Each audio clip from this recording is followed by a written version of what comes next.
The ship was bigger than anything had ever seen. It stretched across the darkness of space like a metal moon, silver and ancient, and covered with lights that blinked in patterns she could not understand. The Eternal Archive, they called it. A vessel built 40,000 years ago by beings who had mapped the stars when humans still lived in caves. Stood at the observation window of her small Earthship and watched the massive structure grow larger.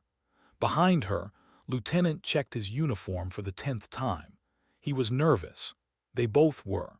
This was humanity's first real contact with the greater galaxy, and everything depended on what happened in the next few hours. Ambassador said quietly, "The docking sequence is complete. They are ready for us." Took a deep breath. She was 52 years old, a diplomat who had spent 30 years negotiating between nations on Earth. None of that had prepared her for this. Nothing could prepare anyone for this. "Let's go meet our new neighbors," she said. The airlock opened with a soft hiss and stepped onto the Eternal Archive for the first time. The air smelled strange, like metal and flowers mixed together. The walls curved upward in ways that made her eyes hurt, covered with symbols that shifted and changed as she looked at them. Everything was too big, built for beings much larger than humans. Their hosts waited at the end of a long hallway, had seen pictures transmitted during the initial communication, but seeing them in person was different. They were tall, almost 3 meters, with skin that looked like frosted glass. She could see light moving inside their bodies, soft colors that pulsed like slow heartbeats. Their faces had no mouths, but their thoughts came through small devices that turned alien concepts into human words. The leader stepped forward. His name was N, and according to the briefing, he was over 6,000 years old. "Welcome to the Eternal Archive," his translator spoke in a calm, neutral voice. "You are the species called human. You are new." "We are," replied, keeping her voice steady. "Thank you for receiving us." N's body flickered with pale blue light. Had learned this meant curiosity. "You have traveled far. Your technology is primitive but creative. We have watched your radio signals for many of your years. You are an interesting species. We hope to learn from the collective," said carefully, "and perhaps share what we know as well." "That is acceptable," N said. "But first there is a requirement. All species who join the collective must be classified. This is the law. It has been the law for 40,000 years. It cannot be changed." Nodded. The briefing had mentioned this. The Galactic Biological Index, they called it. Every species in the known universe had been scanned and sorted into categories. It determined everything about how a species was treated, where they could travel, who they could trade with, what rights they had. "We understand," said. "What does the classification involve?" And gestured toward a room filled with machines that hummed with soft energy. "A simple scan. We examine the genetic structure of your species. The machines identify your biological role, predator, prey, or passive omnivore. Every species falls into one of these categories. It is the foundation of galactic order." Lieutenant stepped forward. "I volunteer for the scan." Looked at her aide. He was young, only 31, but he had a steady calm that she admired. He showed no fear, even standing before beings that could destroy Earth with a single thought. "Are you certain?" she asked quietly. "Someone has to go first," replied. "Might as well be me." The scientists guided to a platform in the center of the room. Strange lights moved around him, passing through his body like ghosts. The machines hummed louder, and symbols appeared on screens that floated in the air. The scan took only 3 seconds. Then everything stopped. The humming died, the lights froze, the floating screens flickered with red symbols that did not recognize. The scientists looked at each other, their bodies flashing with colors she had never seen before. Deep purple, bright orange, colors that moved too fast, too chaotic. And moved closer to the screens. He stared at the symbols for a long moment. Then he turned to his scientists. "There is an error," he said. "Run the scan again." They ran it again. the same result appeared. Contamination, perhaps, one scientist suggested. The equipment has not processed this genetic structure before. They recalibrated the machines. They ran the scan a third time, a fourth time, a fifth. Watched the grow more agitated with each attempt. Their bodies now flashed with colors she was certain meant fear. She had spent decades reading body language, and some things were universal. These beings were afraid. "What is happening?" she asked. And did not answer immediately. He ran the scan again, and again. By the 17th attempt, his hands were shaking. Finally, he turned to face her. The light inside his body had gone dim, almost gray. "The scan is not failing," he said slowly, as if he could not believe his own words. "The result is accurate. We have confirmed it 17 times. "Then what does it say?" asked, and looked at the screen one more time. The symbols burned red, unchanging, absolute. "It says your species cannot be classified," he whispered. "Category error. Beyond parameters. Your genetic structure contains markers of predator species, but also markers of prey species, and markers of things we have no classification for at all." Felt the weight of his words settle over her. "What does that mean?" "It means in 40,000 years across 12 million documented species, we have never encountered anything like you." Anne's voice was barely audible now. "Every living thing in this galaxy has a place in the biological order. Every species knows what it is, predator or prey, hunter or hunted. The system is absolute.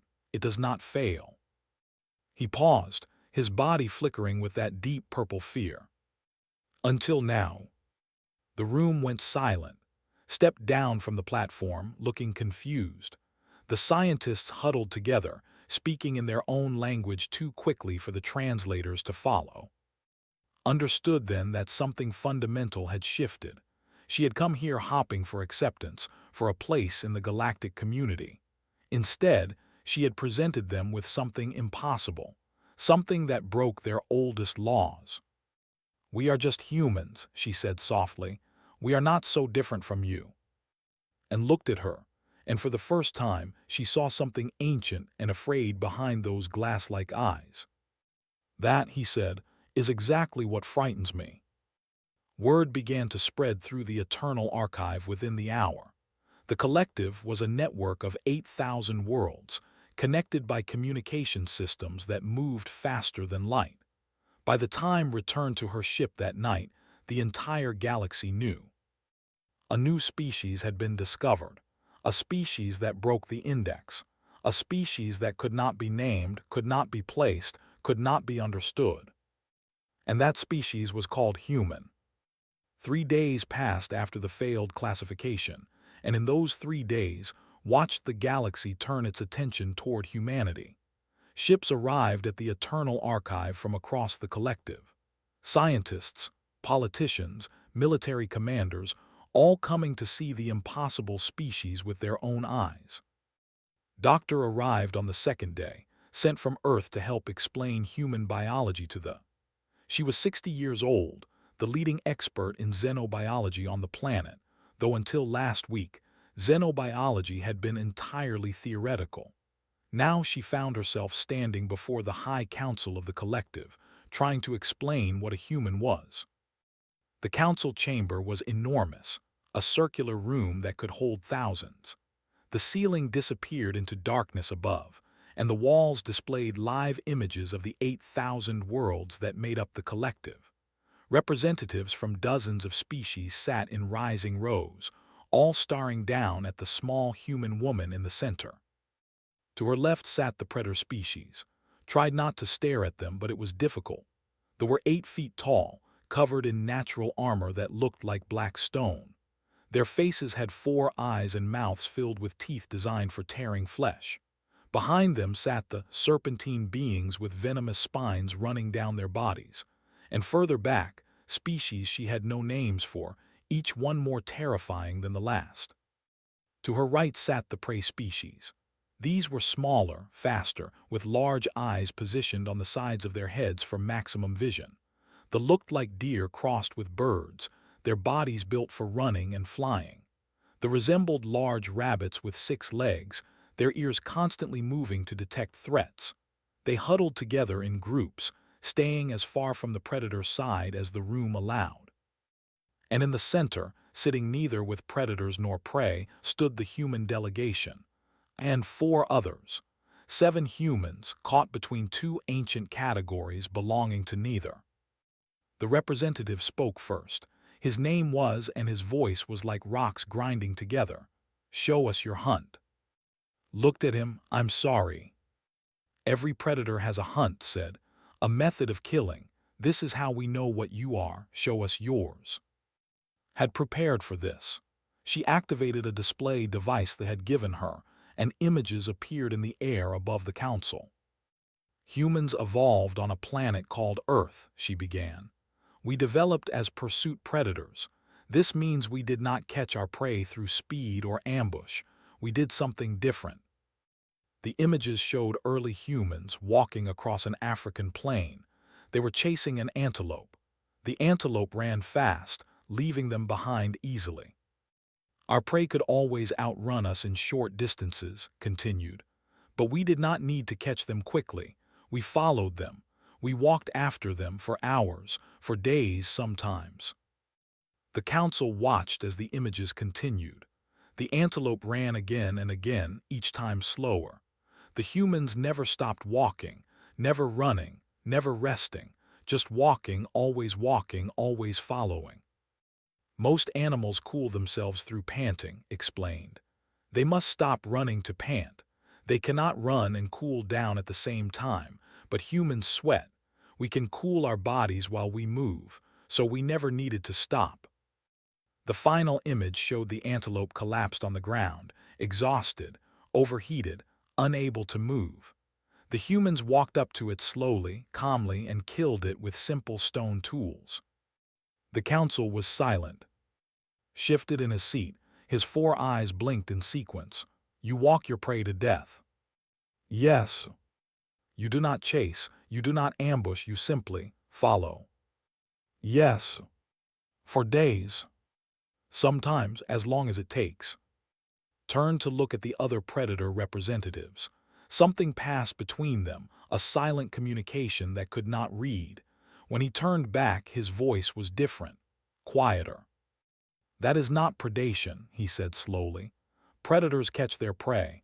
Predators use speed or strength or surprise. What you describe is something else. It is patience, decision. You choose when the hunt ends. The prey does not escape you. The prey simply waits to die." Did not know how to respond to that. One of the prey representatives spoke up, a female with soft gray feathers and eyes that never stopped moving. Her name was, and she had been watching the humans with growing unease. "Your eyes," she said, "they face forward like predators." "Yes," admitted. "But the scan says you are not predators. How can this be? Forward eyes are for hunting, for judging distance to prey. Prey species have eyes on the sides of their heads to watch for danger. This is biological law. It does not change." Thought about this. Humans evolved as both hunters and hunted. We were prey to larger animals on our planet, big cats, wolves, bears, but we were also hunters of smaller animals. We needed eyes that could judge distance for throwing weapons, but we also needed to survive being hunted ourselves. "So you are both," said, "predator and prey." "In a way, yes." The council erupted in noise. Representatives shouted at each other, their translators struggling to keep up. The predator species argued that no creature could be both. The prey species insisted it was impossible to survive as prey with forward-facing eyes. They tried to restore order, but even they seemed shaken. And raised a hand, and slowly the room fell quiet. "There is more you must understand," he said to the council. "The scan revealed other anomalies, things that do not fit any known biological pattern." He activated his own display, showing the genetic analysis of Lieutenant's DNA. "Humans possess a chemical called adrenaline," and explained. "When they are threatened, their bodies release this substance. It increases strength, speed, and pain tolerance far beyond normal limits. It allows them to perform physical feats that should be impossible for their body structure. A combat hormone said, many predator species have similar adaptations. Yes, and agreed. But in predator species, such hormones are controlled, limited. They activate during hunting and turn off when the hunt is complete. In humans, this hormone can be triggered by abstract concepts, by memories, by imagination. A human can activate their combat state simply by thinking about a threat. The room went quiet again. They can choose to be dangerous, and continued. At any moment, for any reason, their bodies do not control this response. Their minds do. Watched the council process this information. She saw the fear spreading through the room, touching predator and prey alike, and she began to understand something important. The galaxy had categories for everything: predator and prey, hunter and hunted, strong and weak. These categories kept order. They told every species where they belonged, what they could do, what they could not do. Humans broke those categories, not because they were stronger than predators or faster than prey, but because they refused to be limited by biology. They had evolved past the rules that governed every other species. And for a galaxy built on those rules, nothing could be more frightening. Spoke again, her voice trembling. What do you want from us? Stepped forward, speaking for the first time since the session began. We want peace, cooperation, trade. We want to learn from you and share what we know. We are not here to conquer or destroy. We are here because the universe is vast and cold, and we do not wish to face it alone. The council stared at her. 7 small beings, standing in the center of powers that could destroy worlds, and those 7 beings were not afraid. Studied them with all 4 eyes. You speak of peace, he said, but your biology speaks of war. Your DNA contains codes for hunting, for endurance, for killing. How can we trust the words of a species built for violence? Smiled softly. It was a human expression that the translators could not fully convey, but something about it made several council members lean back in their seats. Because we choose our words, she said, just as we choose everything else. That is what makes us human. We are not slaves to our biology. We decide what we become. The session ended without resolution. The humans were escorted back to their ship, and the council continued debating long into the night. But something had changed. The galaxy had seen something it could not explain.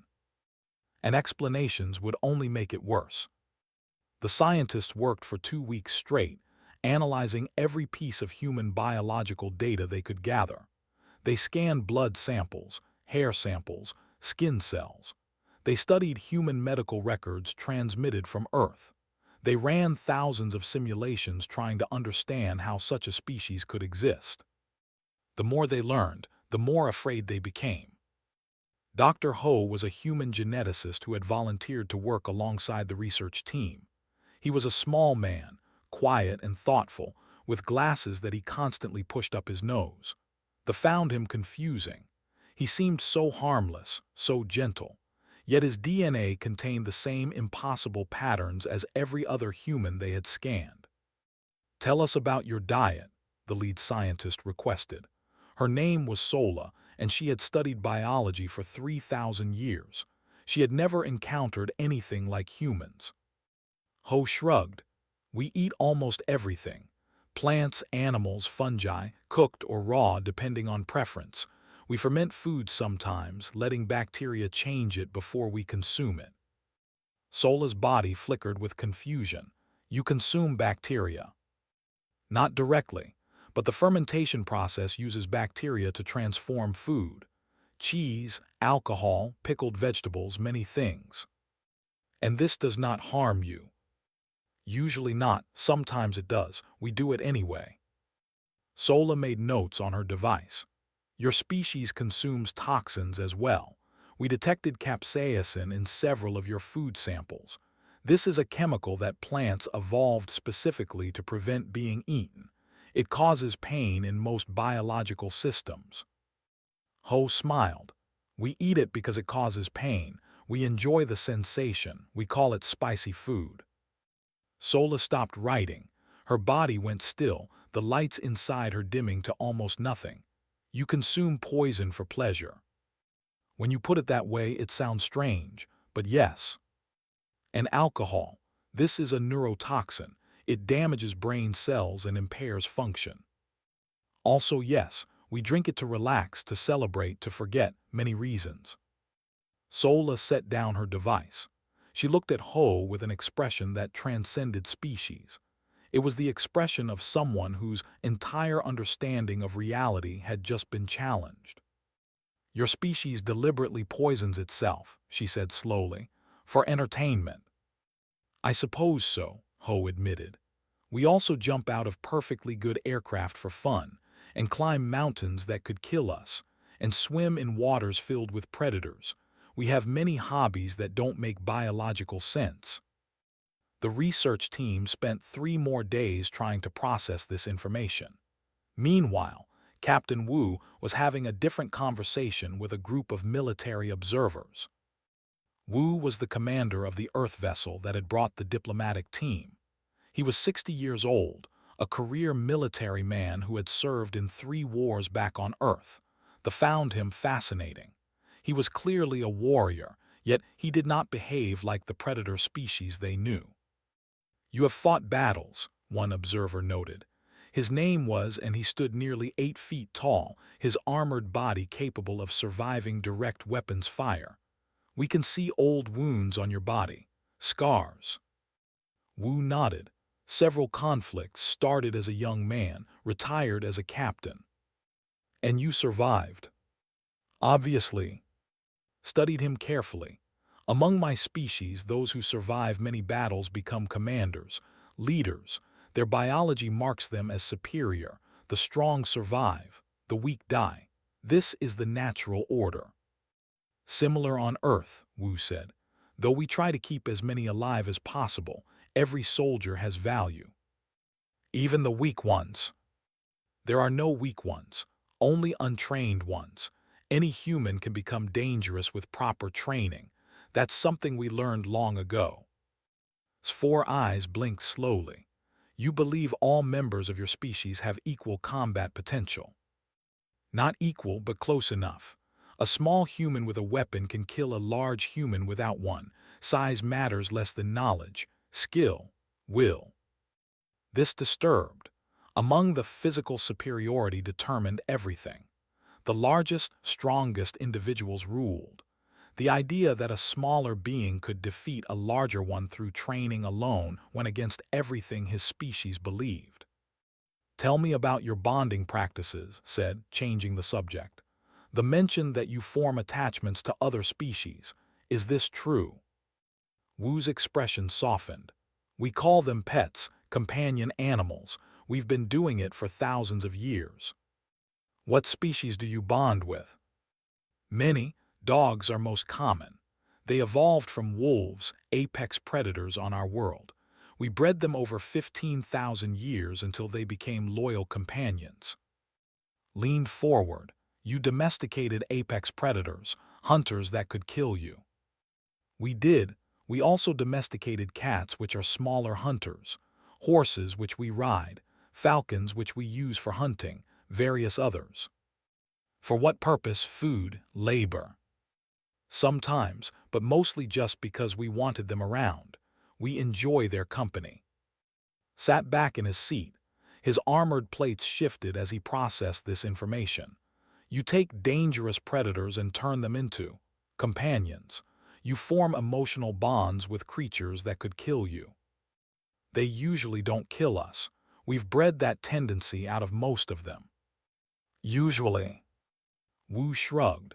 Sometimes dogs bite, sometimes horses kick. We accept the risk. The companionship is worth it.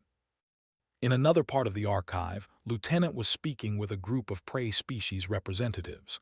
They had requested a private meeting, away from the predator observers. Found this amusing. On Earth, he would have been considered physically unimpressive. Average height, thin build, no obvious muscles. Yet these beings, some twice his size, looked at him like he might attack at any moment. Was there, the representative from the council session. She stood as far from as the room allowed, her large eyes never leaving him. "We have studied your medical records," she said. "They are disturbing." "How so?" "Your species can survive injuries that would kill any known life form. Lost limbs, removed organs, massive blood loss. Your records show individuals who continued functioning after damage that should have been instantly fatal." Nodded, "Humans are resilient. We don't die easily." One record showed a human who continued fighting for several minutes after receiving wounds to vital organs. Another showed a human who walked for miles with broken legs. These things are not possible. Biology does not allow them. "Biology makes suggestions," said. "We don't always listen." Feathers ruffled with fear. "That is exactly what terrifies us. Prey species survive by knowing our limits. We run when we cannot fight. We hide when we cannot run. We accept death when we cannot escape. Your species does not accept anything. You refuse to die even when your bodies tell you that you should." Considered this. "I suppose you're right. On Earth, we have many stories of humans who survived impossible situations. People who should have died but didn't. We call it willpower. The body wants to quit, but the mind refuses." "The mind can override the body." "Sometimes, not always, but sometimes." Took a step back. "Among my people, when the body says it is time to die, we accept it. This is the natural way, the merciful way. Fighting against death only prolongs suffering." "We see it differently," said. "Death is the enemy. We fight it as long as we can. Even if we lose eventually, the fight itself has meaning." The prey representatives left the meeting in silence. They had learned what they needed to know. Humans were not predators, but they were not prey either. They were something new. Something that looked at the natural order of life and death and simply refused to accept it. That evening, the research team compiled their final report. Sola presented it to an in private, her body dimmed with exhaustion and something that looked like despair. "They are impossible," she said. "Every biological law says they should not exist. They eat poison. They bond with predators. They survive lethal damage through will alone. They can trigger combat responses with their thoughts. They domesticate everything they encounter. They refuse to die." And read the report in silence. When he finished, he looked up at Sola with ancient, tired eyes. "What are they?" he asked. "If they are not predator, not prey, not passive, what category do they belong to?" Sola's body flickered with colors that had no translation. "I do not know," she admitted. "Perhaps they belong to a category that does not exist yet. Perhaps they are the first of something new." And closed the report. "Something new," he repeated. "After 40,000 years, something we have never seen." He turned to look out the window at the stars. Somewhere among them was a small blue planet where these impossible beings had evolved. A planet that had somehow produced a species that broke every rule the galaxy had ever known. "Inform the Council," he said finally. "They need to know what we are dealing with." "And what are we dealing with?" Sola asked. And did not answer for a long moment. When he spoke, his voice was barely a whisper. "I do not know, but I think we should be very, very careful." The council made a decision that surprised no one. They needed to understand how humans fought. Every species revealed its true nature in war. Predators conquered for territory and resources. Prey species defended or fled. The pattern had held for 40,000 years across millions of worlds. Surely, the council reasoned, human warfare would finally place them in a category. Historian was chosen to present the data. She was 45 years old, with gray streaks in her black hair and eyes that had seen too many archives of human suffering. When she received the request, she refused. "You don't understand what you're asking for," she told Ambassador. "This isn't like showing them our hunting methods or our biology. This is showing them what we really are, the worst of what we are. Understood her hesitation. She had read enough history herself. They need to know, and better they hear it from us than discover it on their own later. Argued for another hour before finally agreeing. That night, she did not sleep. She spent the hours selecting data, trying to find ways to present human military history that would not cause the galaxy to destroy Earth out of pure fear. She failed. The presentation took place in the main council chamber. Representatives from every major species attended. Thousands of beings watched as the small human woman stepped onto the central platform and activated her display. "You asked to see how humans wage war," began. "Before I show you, I need to explain something. Human warfare is different from anything you have seen. We do not fight like predators for territory or dominance. We do not fight like prey for survival or defense. We fight for reasons that will not make sense to you." The representative leaned forward. "All species fight for resources, food, water, living space. This is universal." "Not for humans," said. "We fight over ideas." The council stirred with confusion.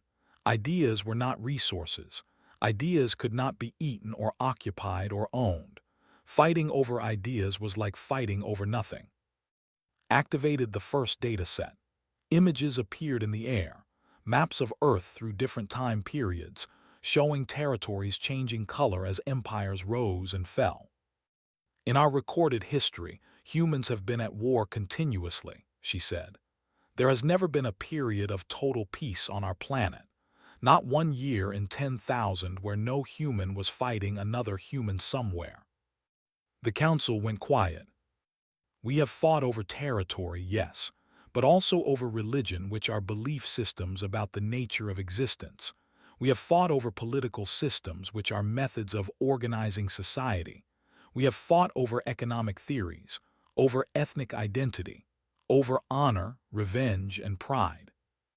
She showed them the Crusades, the Mongol conquests, the colonial wars, World War I, World War II, the Cold War, conflict after conflict, death toll after death toll, numbers so large they lost all meaning. "In the 20th century of our calendar, we fought a global war that killed approximately 80 million humans. This was followed by 45 years of indirect conflict between two major powers. During this time, both powers developed weapons capable of ending all human life on Earth. Anne's body had gone completely dark. You created weapons that could destroy your own species. Yes, we called them nuclear weapons. Each side built thousands of them. They pointed them at each other for decades. And you used them. Twice, on cities, to end a war. Hundreds of thousands died in seconds." The council chamber had become so silent that could hear her own heartbeat. "But here is what you need to understand," she continued. "After we used them twice, we did not use them again. For 80 years, we sat with the power to destroy ourselves completely, and we chose not to. We called it mutually assured destruction. Both sides knew that if one attacked, both would be destroyed, so neither attacked." Spoke slowly as if each word required enormous effort. "You held extinction-level weapons pointed at yourselves, as a deterrent." "Yes. For 45 years. Closer to 80 actually, we still have them." The military observer stood up from his seat. His armored body was trembling, realized with surprise that he was not angry, he was afraid. "Show us your weapons development," he demanded. Hesitated then. The display changed to show the evolution of human warfare technology. Stone tools, bronze weapons, iron swords, gunpowder, rifles, machine guns, tanks, aircraft, missiles, nuclear bombs, biological weapons, chemical weapons. "We developed each new weapon to defeat the previous defensive technology," explained. "Then we developed new defenses, then better weapons to defeat those defenses. This cycle has continued without pause for our entire history." "The speed of development," a scientist observed. It is exponential. In 10,000 years, you went from sharpened stones to weapons that can destroy planets. We had nuclear weapons within 200 years of discovering electricity. Confirmed. Sat down heavily. His 4 eyes were unfocused, staring at something only he could see. Among my people, he said quietly, weapons development happens slowly, over thousands of years. We perfect one type of warfare before moving to another. It takes generations to adapt to new threats. Humans adapt in years, said. Sometimes months. In one of our major wars, we developed entirely new weapons systems during the conflict itself, changed our tactics in real time. Humans who began the war with horses ended it with tanks and aircraft. This is not natural, said from the praise section. Evolution does not move this quickly. Technology does not advance this fast. There must be an error in your data. There is no error, said. This is simply how we are. When faced with a threat, we adapt. When adaptation fails, we create new solutions. When those solutions become threats themselves, we adapt again. The council spent several minutes in chaos. Representatives shouted at each other, their translators struggling to keep up. Finally, and restored order with a gesture. There is something I do not understand, he said. You have described a species in constant conflict with itself, a species that creates weapons faster than any in the galaxy, a species that has nearly destroyed itself many times, yet you are here. You survived. You united enough to build spacecraft and travel to meet us. How? Had been waiting for this question. It was the only part of human history that gave her hope. Because we also create, she said. The same minds that build weapons also build medicine, art, music, stories. We fight, yes, but we also love. We destroy, but we also preserve. After every war, we build monuments to ensure we remember. We write histories so that future generations might learn. We try constantly to become better than we were. She paused, choosing her next words carefully. Humans are not good or evil. We are capable of both, in extreme measures. We have committed atrocities that would horrify any species in this room. But we have also shown compassion, courage, and sacrifice that would inspire them. We are a species at war with ourselves, yes. But it is a war to decide what kind of species we will become. The council was silent. Every generation we make progress, continued. We become slightly less violent, slightly more cooperative. The wars grow fewer, smaller, less brutal. It is slow progress, painfully slow, but it is progress. We are trying to become something better. That is what defines us more than our capacity for violence. Stared at her for a long moment.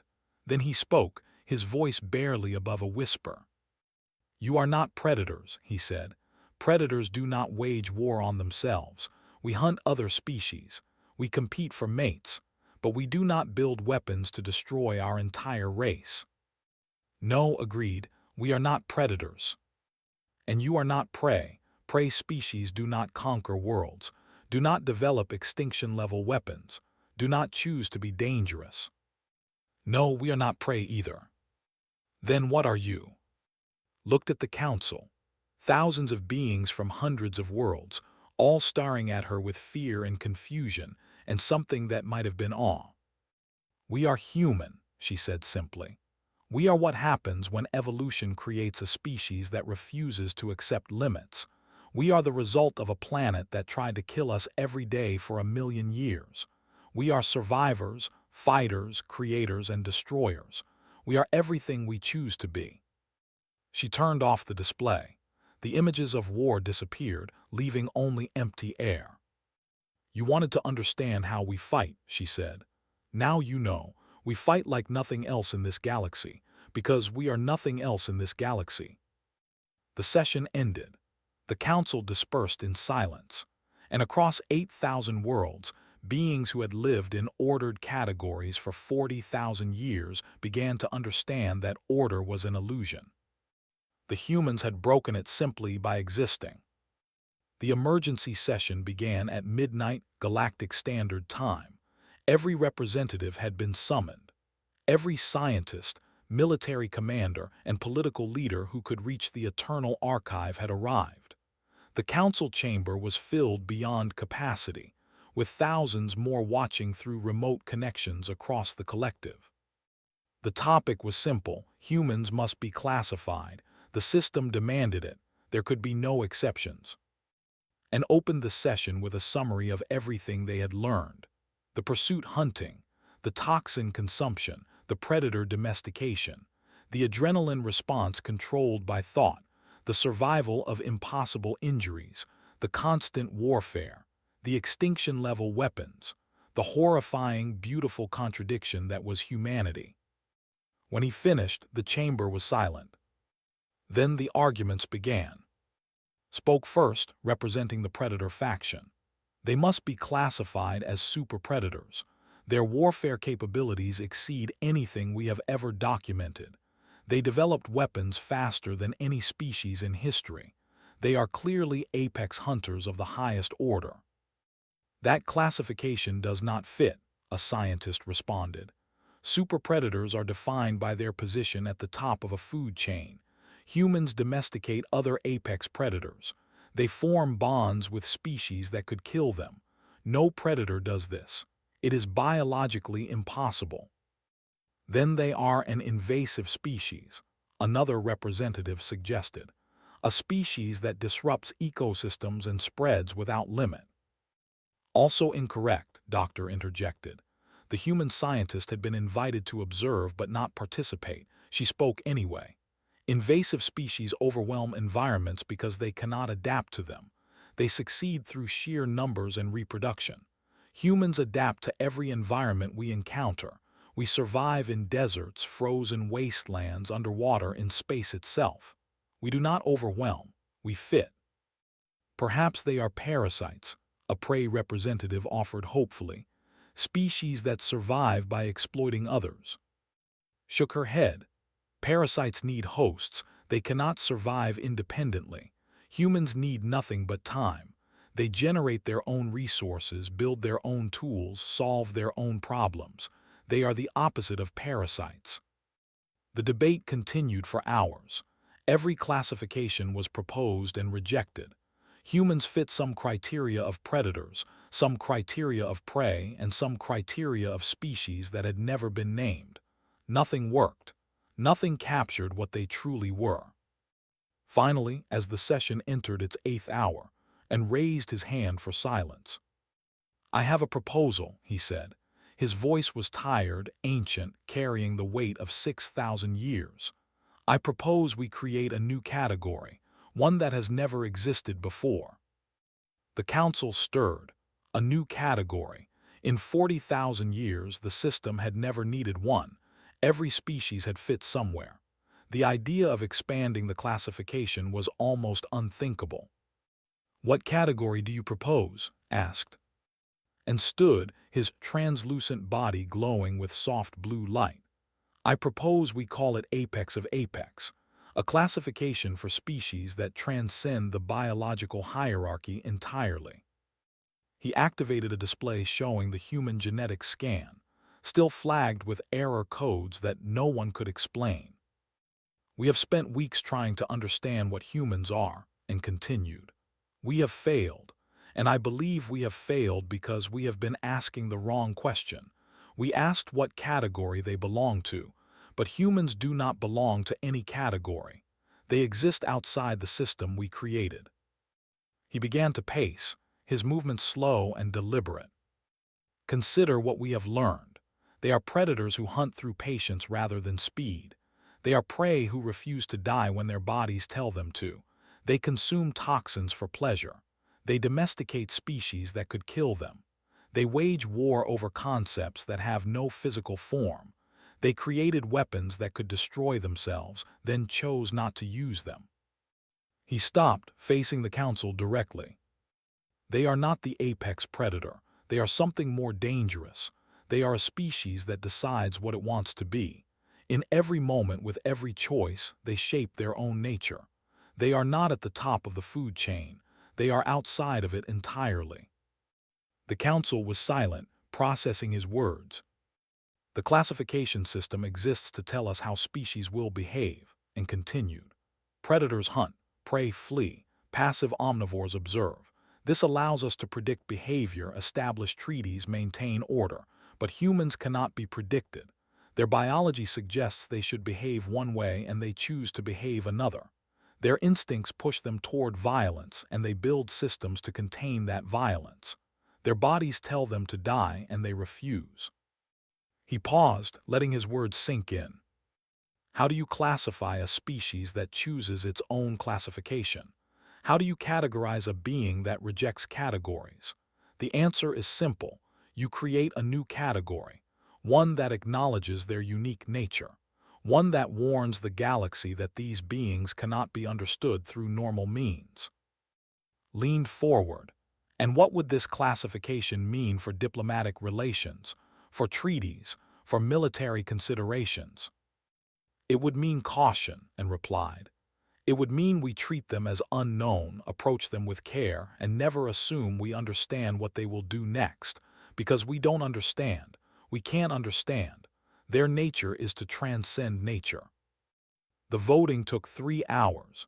Every species cast their decision through secure channels, debating amongst themselves before submitting final answers. When the results appeared, felt tears running down her cheeks. The vote passed by a margin of 68%. A new category was created for the first time in 40,000 years. It had only one entry. Apex of apex, species that transcend biological classification, capable of functioning as predator, prey, or neither as circumstance demands, exercise conscious control over evolutionary imperatives, threat level, undefined. Stood in the center of the chamber, surrounded by beings who had spent weeks trying to understand her species. She felt small and exposed, but also strangely proud. "Thank you," she said simply, "for trying to understand us." And approached her, his body glowing with colors she now recognized as respect. "We did not succeed," he admitted. "You remain a mystery." "We're a mystery to ourselves," replied. "We have spent our entire existence asking what we are. Philosophers, scientists, artists, everyone, we still don't have an answer. And yet you continue to ask. It's what we do, question everything, accept nothing, keep searching even when there is no answer to find." And was silent for a moment. Then slowly his body flickered with a new color, something warm, something almost human. "Perhaps that is the answer," he said quietly. "You are the species that keeps asking. Long after others would accept their nature and move on, you continue to question, to challenge, to grow."